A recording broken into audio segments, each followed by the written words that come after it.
Makkah Royal Clock Tower, which has the world's largest clock and a gold-plated crescent.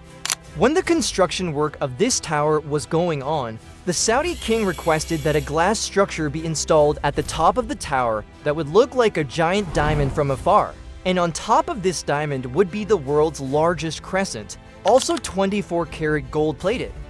Now, only one company in the world could do this job, the famous German company Rewa GmbH. But creating a diamond-like structure or plating the crescent with gold was not the biggest problem.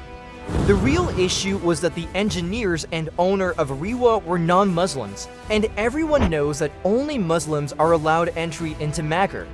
The Rewa company, which had taken this project, was not allowed to physically work on-site due to Saudi government's strict law that only Muslims can enter Mecca. So what was the solution to this problem? How was the world's largest clock and a crescent weighing as much as two passenger buses installed at a height of 600 meters on the Makkah Royal Clock Tower? That too in a place where millions of people are always present below? This might be the first and last building in history whose architect couldn't even see it up close until the end. Welcome once again to Mr. Hub's videos, viewers. The Makkah Royal Clock Tower is one of the tallest buildings in the world, touching the height of 601 meters. This tower is nothing short of an engineering marvel. Its identity is the world's largest clock installed on it, which is 43 meters wide on each side. Speaking of area, the clock on just one side is spread over 16,000 square feet, meaning one clock alone is as big 3.5 500-yard plots. Built at a cost of $16 billion, the Makkah Royal Clock Tower is the most expensive skyscraper ever built in the world. It is the only building in the world where the highest human-inhabited floor exists, inside the crescent itself. Although today it is the fourth tallest building in the world, when its construction began, it was set to become the tallest. But when the plan for its 600-meter height leaked, Dubai increased the height of Burj Khalifa to secure the record for itself. This tower is one of the skyscraper hotels in the complex, located just 300 meters away from the world's largest mosque, Masjid al-Haram. But do you know that before 2002, there used to be the Ajiyad fortress at this very spot? This fortress was built during the Ottoman Empire in the year 1780 to protect the Kaaba. Mecca is a holy city in Saudi Arabia, where millions of Muslims from around the world come to perform Hajj. But even outside of Hajj season, there is always a crowd in Masjid al-Haram 24 hours a day. Religious tourism is Saudi Arabia's second largest source of income, which adds $12 billion to the government treasury every year. That's why Mecca has the highest number of hotel rooms, around 250,000. Dubai is in second place with 154,000 rooms, and Las Vegas is third with 151,000 rooms. Looking at the growing demand and to reduce the difficulties of pilgrims, King Abdulaziz decided to demolish the Ajiyad fortress and build a complex here. In 2002, the fortress was demolished, and the mountain on which it stood was also leveled.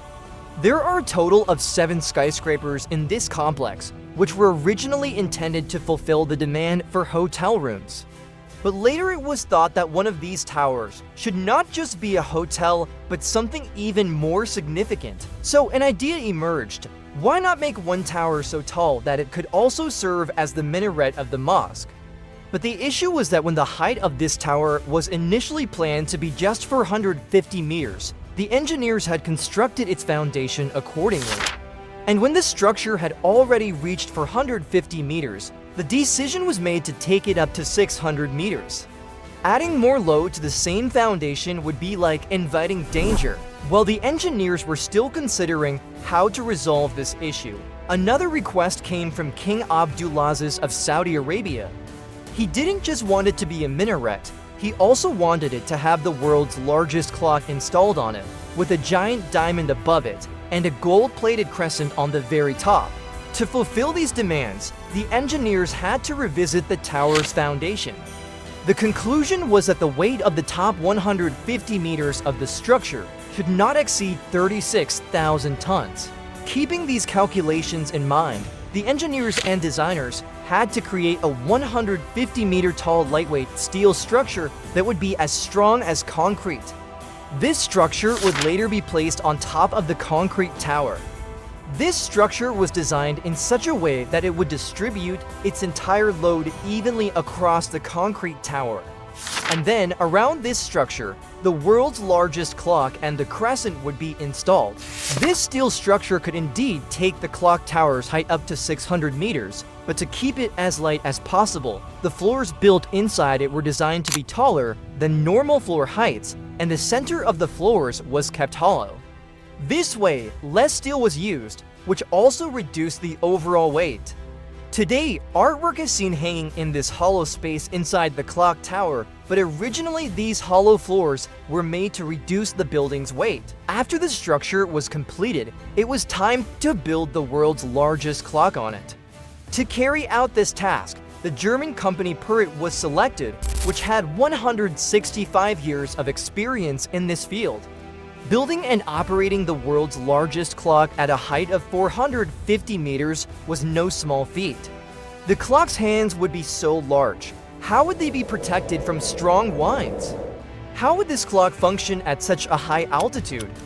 These were all crucial concerns that needed careful attention. Among all these challenges, the biggest one was the clock hands. They had to be designed in such a way that they wouldn't be uprooted by strong winds. The longer hand of the clock was to be 23 meters long, and the shorter hand 17 meters long. To give you an idea, if the longer hand were to be placed standing upright, it would match the height of a 5-story building. At the height of 600 meters, winds can blow faster than 200 kilometers per hour, which could easily uproot the clock's hand. And on top of that, there would be separate clocks on all 4 sides of the tower, which would further increase the risk. At first, it was thought that the tips of these giant clock hands should be connected by a railing-like ring. But since that railing would have many moving parts, it was pointed out that this could increase the clock's maintenance. Eventually, it was decided that the clock hands would be made from a special carbon fiber material because carbon fiber is a lightweight material, but it is even stronger than steel. Steel has higher compression strength, meaning it can bear pressure better, and it bends under pressure. But carbon fiber doesn't bend under pressure. Moreover, steel is prone to rust, whereas carbon fiber is completely rust-proof. For the Mecca Clock Tower, not just 4 but 5 sets of clock hands were manufactured, one kept as a spare. Only one clock hand was loaded into a trailer at a time to be transported to the Mecca Clock Tower. These hands are so massive that one can easily walk inside them.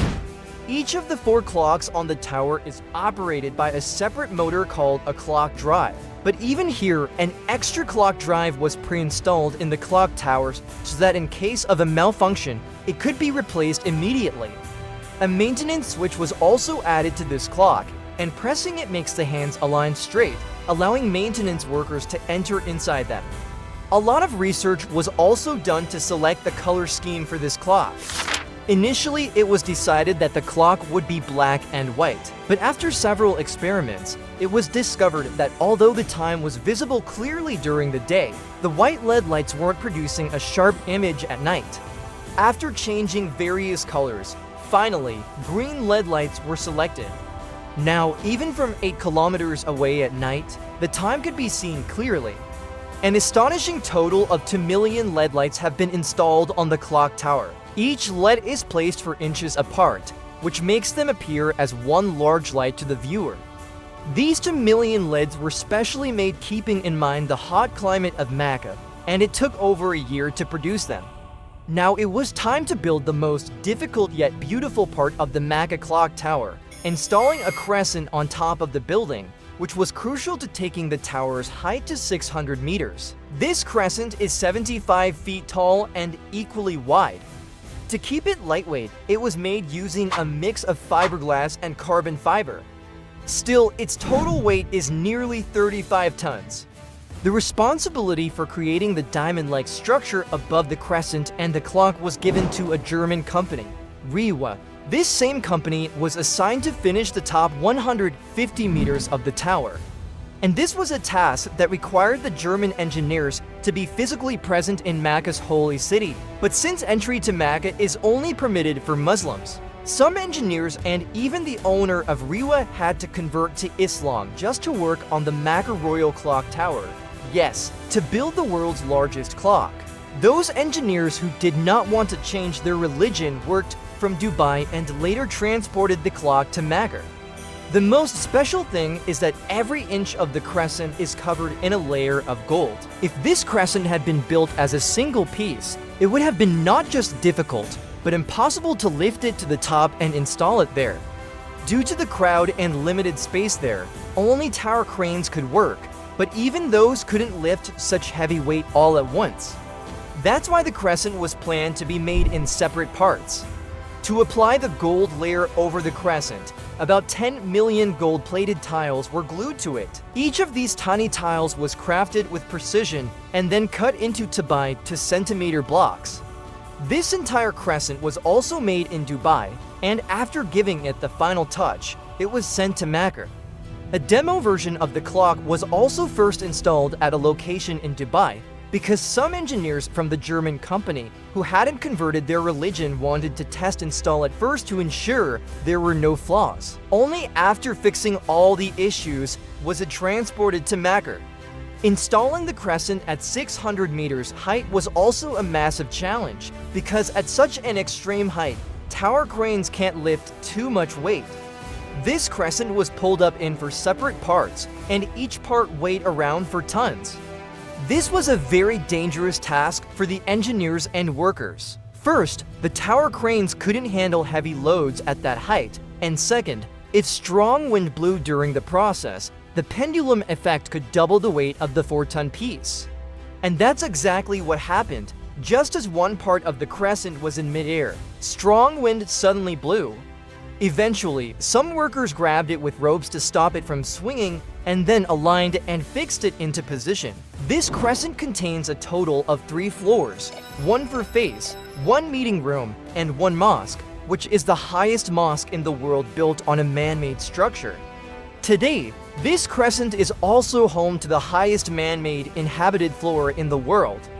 Burj Khalifa's highest occupied floor is at 585 meters, and Shanghai Towers is at 583 meters. The construction of the Makkah Royal Clock Tower began in 2002 and, after running for 9 years, was completed in 2011. At its peak, up to 8,000 workers were working on it simultaneously. The entire complex contains 1,116 rooms, while the clock tower alone has 1,650 rooms. The time of this clock is connected to the atomic clock system, which makes it one of the most accurate clocks in the world. At night, the clock tower lights up with 2 million LEDs, which can be seen from as far as 25 kilometers away. Gersel Tuncer, the architect of the clock tower who designed the entire building, never got to see it up close. When the tower was finally completed, he viewed it from just outside Mecca's territory and then turned his car back. Hopefully, you all will like and share this mystery hub video just as much.